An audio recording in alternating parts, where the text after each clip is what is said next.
오늘은 내 인생의 주권자라고 하는 그런 제목을 가지고 오늘 본문 말씀을 통해서 여러분과 함께 은혜를 나누려고 합니다. 매일매일의 삶에서 하나님이 함께 하시지만 지난 한 주간도 하나님은 우리와 함께 하셨습니다. 여러분과 함께 하셨고 또 오늘 이 자리에 우리를 인도하신 줄로 믿습니다. 오늘 말씀을 통해서 큰 은혜 받으시기 바랍니다. 우리 인생의 가장 큰 위기는 여러분 실패와 그리고 질병과 고난의 때가 아니라 우리의 삶의 방향과 목표를 잃어버렸을 때입니다. 지금은 우리가 내비게이션이 발달이 많이 되어지고 우리가 사용을 하기 때문에 내가 가야 할 목표와 방향을 잃어버릴 염려가 없습니다. 어디든지 가고자 하는 방향을 쉽게 빠른 시간에 찾아갈 수가 있게 되었어요. 그러나 아무리 좋은 내비게이션이 있다 하더라도 목표를 잘못 설정하면 내가 원하는 곳으로 갈 수가 없는 겁니다. 문제는 우리 인생길에는 내비게이션이 없다는 거죠.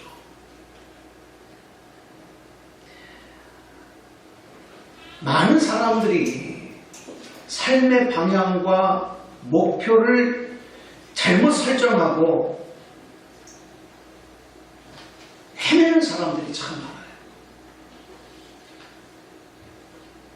그것은 목표와 방향이 잘못되었기 때문에 어떤 사람들은 평생 열심히 성실로 살아왔지만 자신의 인생에 대해서 만족하지 못하고 후회와 실망으로 가득한 사람들도 있습니다.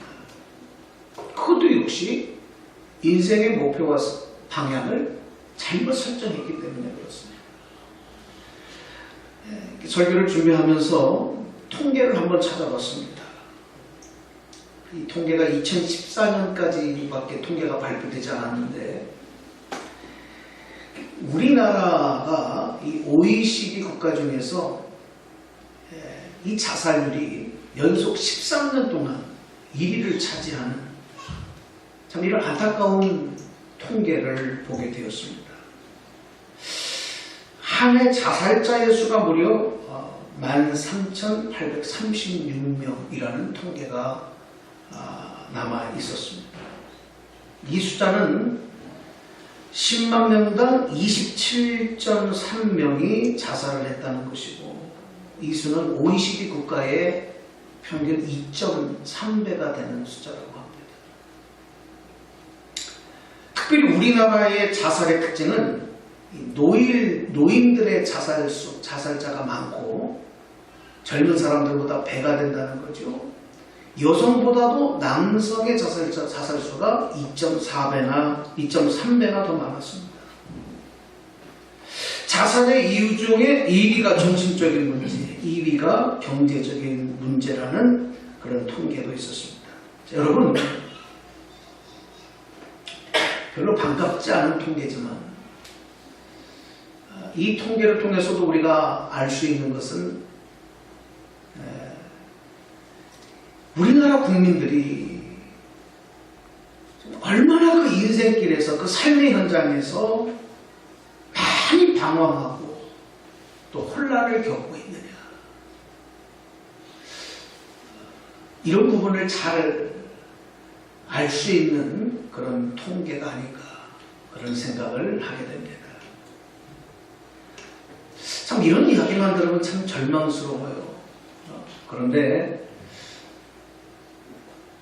우리 주변에는 또 이런 분들도 있더라고요. 어제 뉴스를 보았습니다.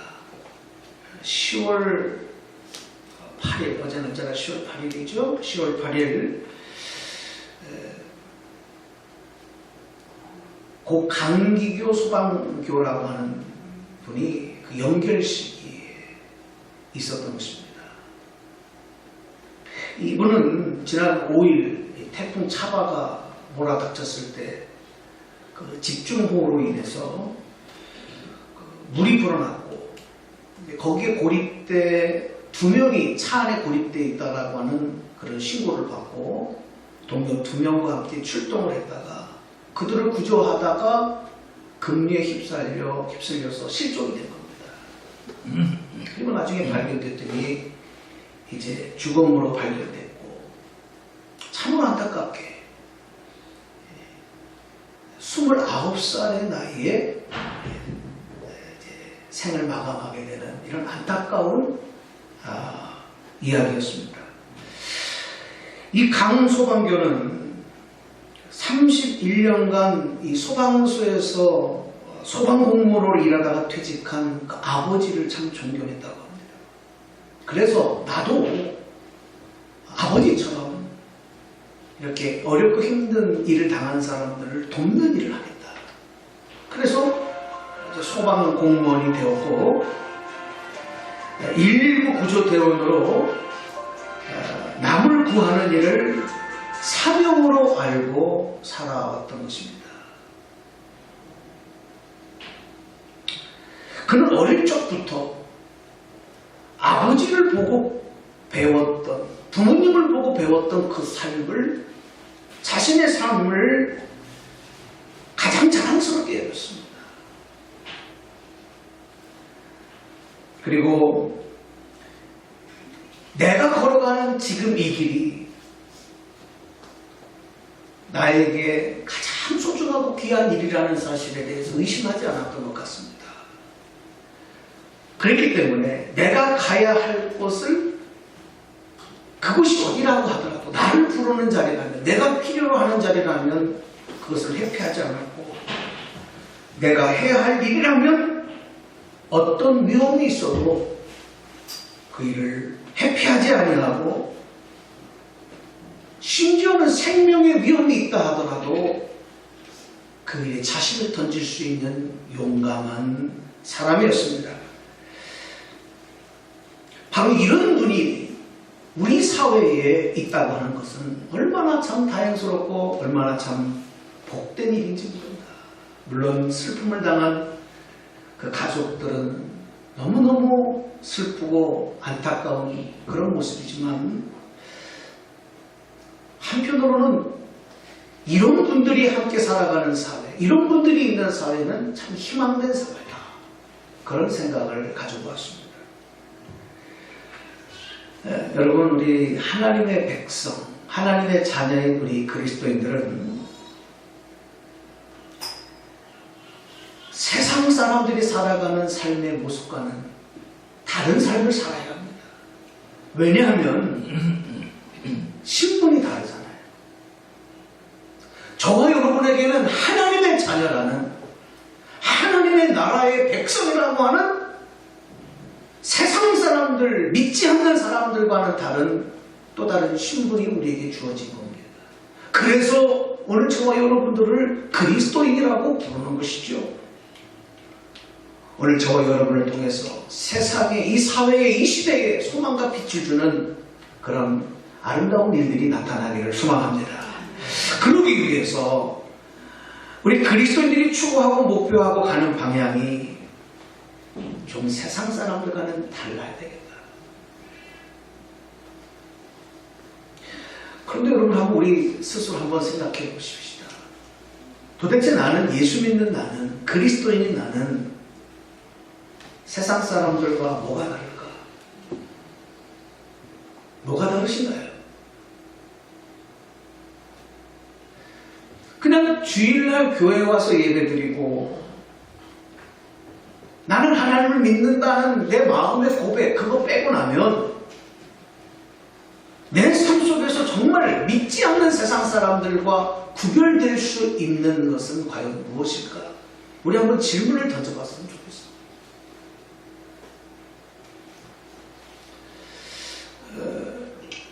우리가 신앙생활을 하는 것도 분명한 목표와 방향을 가지고 해야 하는데 그렇게 신앙생활을 하지 못할 경우도 많아요. 심지어는 내가 왜 세상에서 구별된 자로 살아야 하는지 그 이유도 모를 때가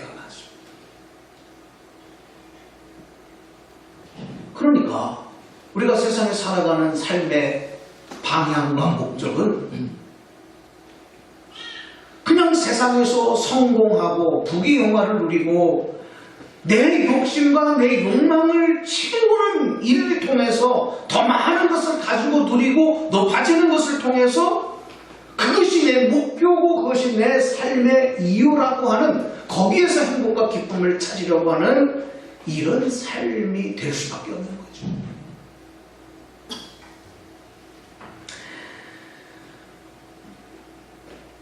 얼마나 많은 그리스도인들이 이런 목표를 이루기 위해서 수단과 방법을 가리지 않고 살아가는지. 신앙생활하는 목표도 여기에 두고 신앙생활하는 분들이 참 많습니다. 문제는 그렇게 살아가고 그렇게 신앙생활을 하다 보면 날마다 그 영이 채워지지가 않는 거예요. 만족함이 없는 거예요. 뭔가 교회 와서 예배도 드리고 말씀도 듣고 기도도 하고 봉사도 하는데 돌아보면 늘 그냥 뭔가의 갈증에 시달리는 것처럼 답답하고 허무하고 또 후회와 갈증에 기쁨을 잃어버린 그런 모습을 느끼게 되는 거죠. 저는 이런 고민을 좀 하면서 오늘 설교 서두에서 이런 말씀을 여러분과 좀 나누면서 이런 고민을 하면서 기도하는 가운데 그런 하나님의 음성이 왔어요. 이런 안타까운 문제들의 원인이 뭘까? 하나님 이게 뭡니까? 그렇게 묻고 기도하는 가운데 그것이 주도권의 문제다. 그런 깨달음이 왔습니다.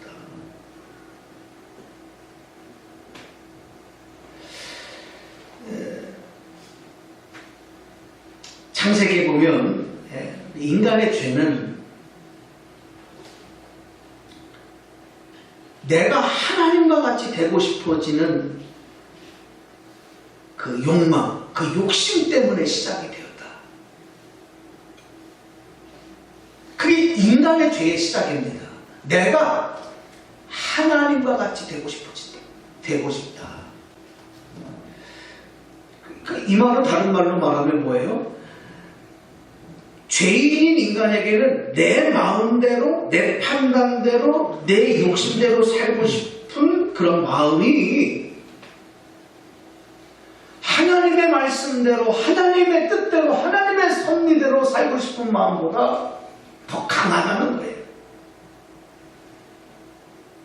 그래서 인간은 죄인이에요. 죄의 시작이 하나님과 같아지고 싶은 마음으로 시작됐기 때문에 이런 본능이 죄인 우리의 마음속에 있다는 것이죠. 이 성경 창세기에서 우리에게 말씀하기 시작하는 성경 이야기의 시작도 이렇게 시작이 됩니다.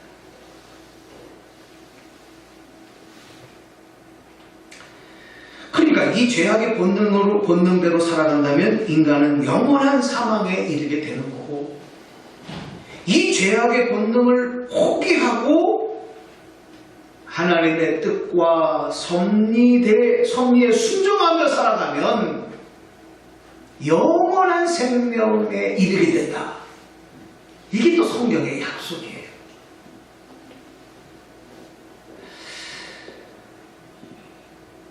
여러분, 오늘 우리는 이 성경의 약속, 이 성경의 가르침을 다시 한번 우리의 삶에 적용을 시키면서 우리 인생의 삶의 목적과 방향에 대해서 고민해야 합니다. 예수님은 우리가 죄악의 본능을 포기하고 우리의 죄의 값을 대신 갚아주신 예수님을 삶의 주권자로 인정하고 믿는 자에게 구원의 선물을 주시기 위해서 오신 분입니다. 할렐루야. 그분이 예수님입니다. 그러나 인간이 내가 붙잡고 내가 차지하고 있던 이 주도권을 예수님에게 넘기는 일. 여러분, 이거는 절대 쉽지가 않아요. 만만하지가 않아요.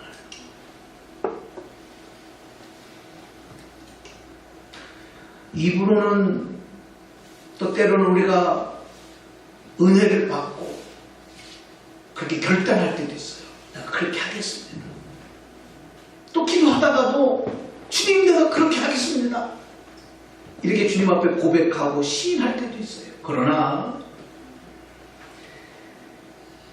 계속해서 삶 속에서 또 실패하고 또 낙심하고 절망할 수밖에 없는 것은 주님께 맡겼던 그 주도권을 다시 내가 붙잡고 살아갈 때 우리는 반복해서 이런 절망과 낙심과 실패를 경험하는 것이죠. 여러분, 그렇잖아요. 내 삶의 주도권이 나에게 있다면 어떻게 하면 만족합니까? 내가 원하는 대로, 내가 바라는 대로, 내가 계획한 대로, 내가 기대한 대로 되어져야 만족되는 거 아니겠어요? 그런데 세상이 그렇지가 않아요. 세상이 그렇게 안 되는 거예요. 내 마음대로, 내가 원하는 대로 인생이 그렇게 펼쳐지지가 않는 거예요. 어느 날 문득 거울 속에 비치신 나의 모습을 보니까 이 모습은 내가 원하는 모습이 아니었던 거예요. 막 그러면서 실망이 오고 좌절이 오고 그것이 때로는 원망이 되고 불평이 되고 낙심이 되고 눈물과 한숨이 되는 인생. 여러분, 이런 게 얼마나 우리의 삶에 많은 부분을 차지하는지 몰라요. 이스라엘 백성들이 광야에서 얼마나 하나님을 원망합니까? 얼마나 모세 지도자를 원망합니까? 여러분, 그들이 분명히 하나님의 구원의 은혜를 받아서 출애굽의 대역사를 이루었고 하나님의 인도하심을 받아서 지금 광야를 통과하며 하나님의 약속의 땅을 향하여 나아가는 여정이었지만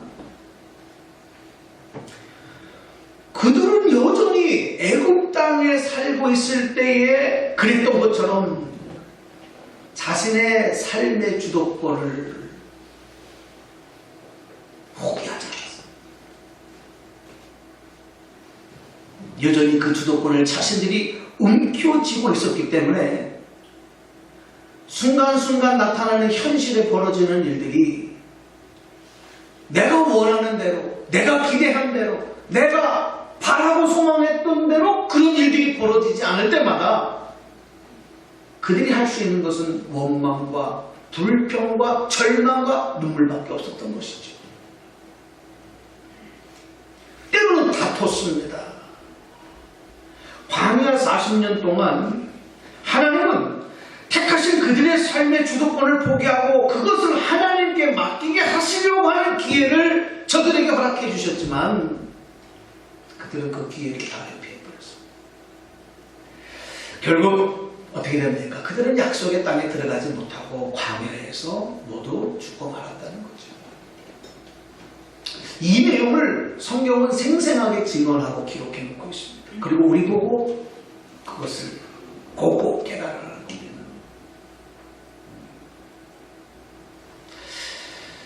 우리가 예수님을 믿고 우리의 몸은 교회를 지금 다니고 있어요.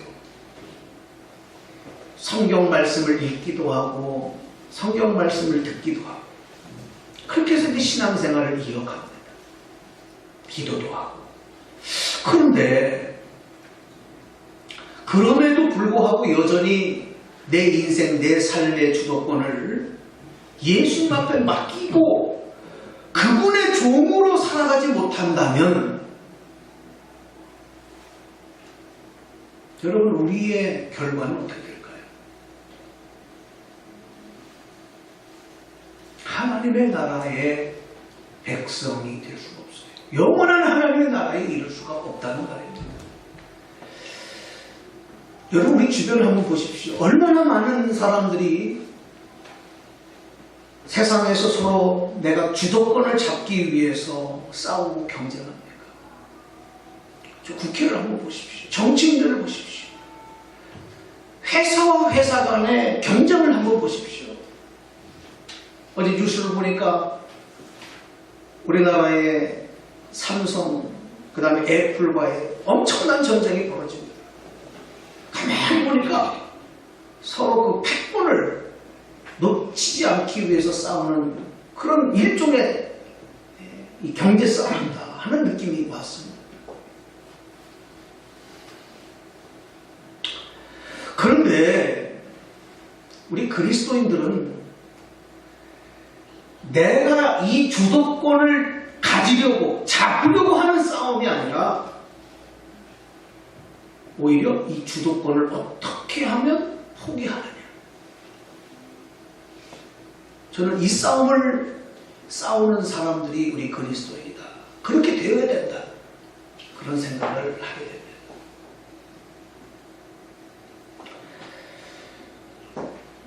내가 움켜쥐려고 했던 이 주도권이 예수님에게 넘겨지는 순간에 우리 안에는 놀라운 새로운 변화가 나타나요. 예전에 알지 못했던 편안함이 오고 예전에 느끼지 못했던 기쁨이 오고 감사가 생기고 내가 내 인생의 왕이고 주인이었지만 이제는 만왕의 왕이신 하나님을 내 삶의 왕으로 모시고 예수님을 내 인생의 내 생명의 주인으로 모시고 나는 그분의 종이 되었다. 나는 그분의 종이다. 이런 고백으로 주님 앞에 섰을 때 하나님께서 나를 자녀 삼으시고 하나님의 백성 시민권자로 인정해 주신 이 놀라운 약속의 보장 속에 우리는 소망을 갖게 된다. 이게 내 삶에 나타나는 놀라운 변화입니다.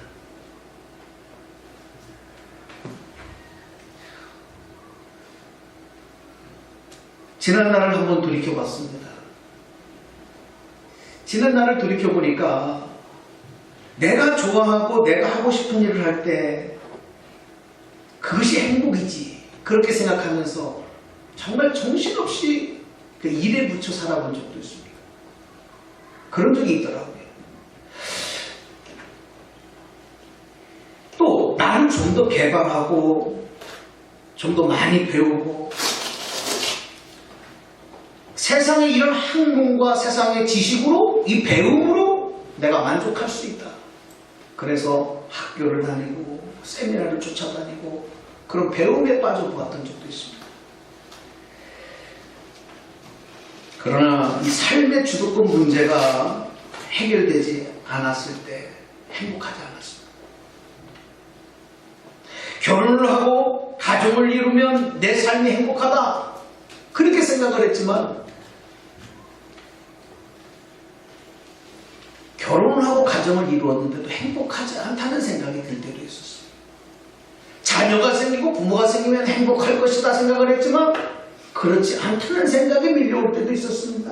오히려 그것이 부담이 될 때도 있었어요.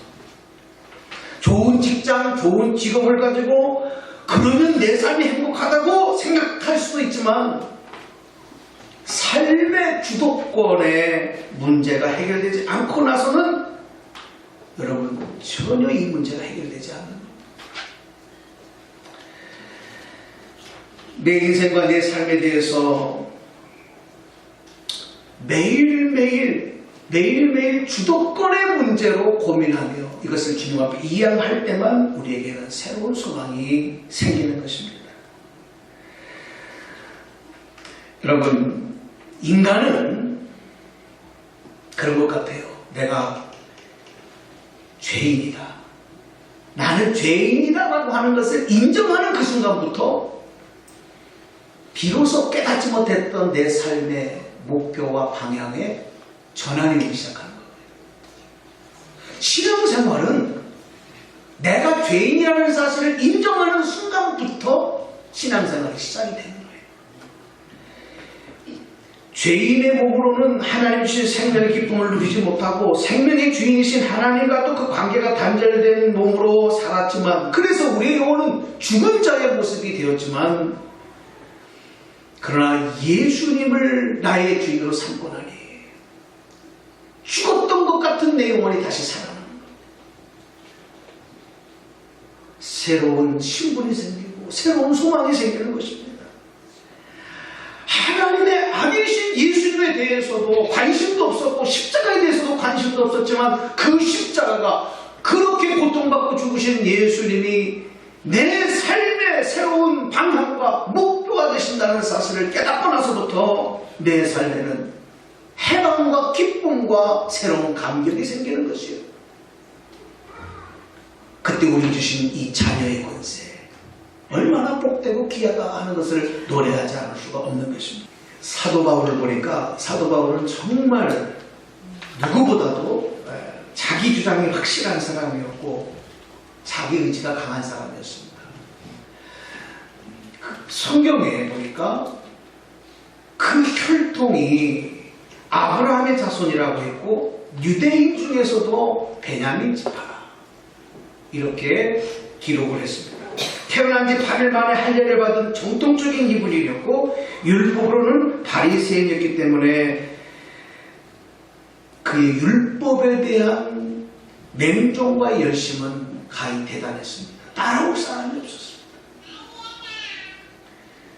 그는 막강한 권력과 힘을 부여받게 되었고, 그것을 가지고 당시 예수 믿는 그리스도인들을 핍박하고 그들을 체포하고 그들을 처형하는 일에 앞장서서 자기 신념을 가지고 열심히 활동했던 사람, 그러면서도 율법의 의로 나는 흠이 없다고 자부했던 사람이 바로 사울이었습니다. 바울은 종교적인 신념과 자기 인생의 주도권을 주장하며 살았고, 그런 자신의 신념과 의지를 가지고 이 그리스도인들을 핍박하는 일을 자랑으로 삼고 거기에서 삶의 의미와 행복한 기쁨을 느끼는 삶을 살았어요. 그러나 그런 바울이 어떻게 됩니까? 예수님을 만나고 변합니다.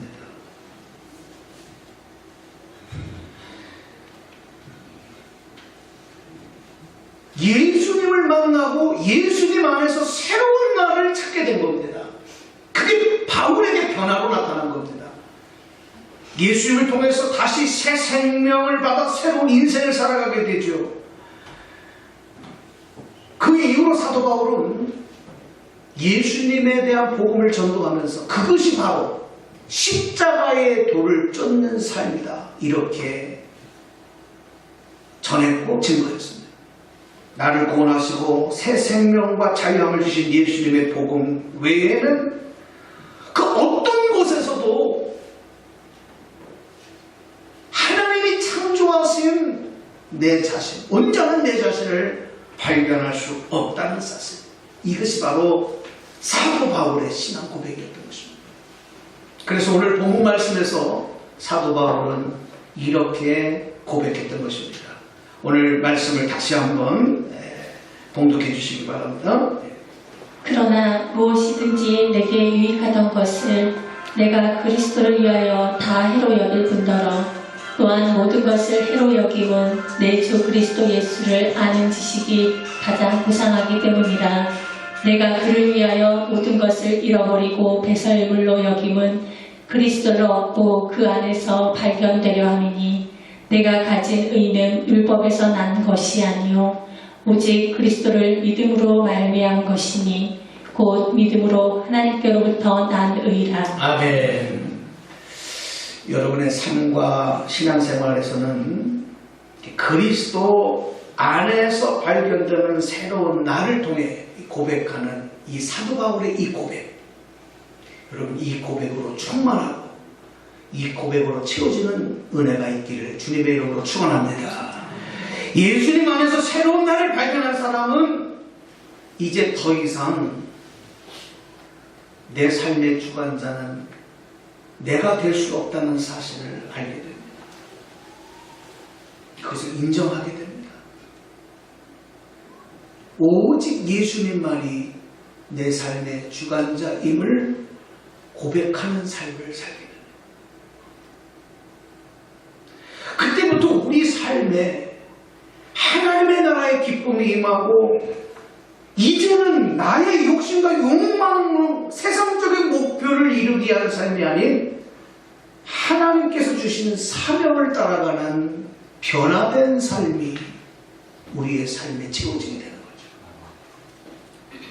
그리고 매일매일 삶 속에서 예수님의 부활의 권능과 그 고난의 참여함과 그 죽으심을 본받아서 승리의 감격, 부활의 영광을 노래하며 살아가는 그리스도인의 삶, 그런 삶을 살아가게 되는 것입니다. 사도 바울은 이런 분명한 변화된 자신의 삶에 대해서 그는 이렇게 고백했습니다. 빌립보서 3장 12절 말씀입니다. 자, 한번 말씀 다 같이 보실게요. 내가 이미 얻었다 함도 아니요 온전히 이루었다 함도 아니라 오직 내가 그리스도 예수께 잡힌 바 된 그것을 잡으려고 달려가노라. 아멘. 이제는 예전과 달리 다른 사람과 경쟁해서 먼저 가는 것이 자랑이 아니에요. 다른 사람보다 빨리 가는 것이 자랑이 아니에요. 다른 사람보다 더 높은 곳에서 가는 것이 자랑이 아니라 이제 나의 자랑은 나를 부르시고 택하시고 세우신 예수님께 잡힌 바 된 그것을 위해 달려가는 일, 그 일만이 나의 자랑입니다. 나의 기쁨입니다. 오늘 여러분의 고백이 되기를 주님의 이름으로 축복합니다. 방향과 목표가 분명하고 그것을 가리키는 표대가 분명히 된 삶은 더 이상 방황할 수 없습니다. 더 이상 혼란을 겪지 않습니다. 갈등이 없어집니다. 그래서 행복한 겁니다. 여러분, 정말 행복한 사람은 생명을 걸 수 있고 그래서 인생을 다 바쳐도 아깝지 않은 그 사명을 찾은 사람이 정말 행복한 사람. 그리고 그 삶에 하나님의 부르신 부름의 상까지 있다면 이것은 더할 나위 없는 보람 중에 보람이요 기쁨 중에 기쁨 아니겠습니까?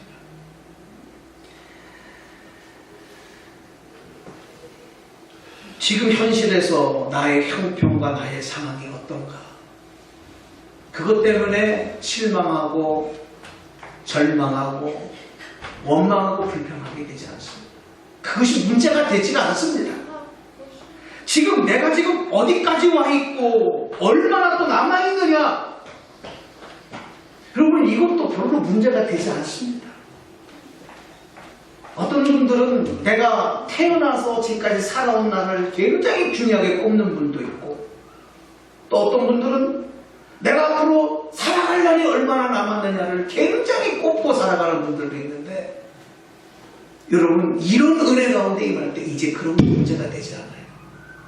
오늘 하루, 지금 내가 서 있는 이 자리, 오늘 이 시간, 바로 오직 부르신 대로 깨닫는 대로 행하는 삶이 된다면 그것이 나의 가장 큰 기쁨이요 소망이요 존재 목표가 된다. 오늘 우리 다 같이 마지막으로 이 빌립보서 3장 16절 말씀을 읽고 이제 기도하려고 합니다. 빌립보서 3장 16절 다 같이 한번 소리내서 읽어봅시다. 시작. 오직 우리가 어디까지 이르렀든지 그대로 행할 것이라. 아멘. 여러분은 우리의 몸은 이 세상에 살아가고 있지만 세상에 속한 자이지만 여러분의 영적 소속은 하늘의 시민권자가 있습니다. 절대로 하늘의 시민권자는 세상 것으로 만족하고 세상 것으로 행복할 수 없다는 것, 하나님의 주신 부르심의 상을 쫓아갈 때 그것으로 채워줄 수 있다는 것, 오늘 여러분의 목표와 방향이 예수님께 삶의 주도권을 내어드리는 주님의 종으로서 바르게 세우면서 하나님의 영광을 이루는 아름다운 역사 이루기를 주님의 이름으로 간절히 소망합니다. 자, 다시 한번 우리 나의 반석이신 하나님 한 번 더 반복하고 찬양하시고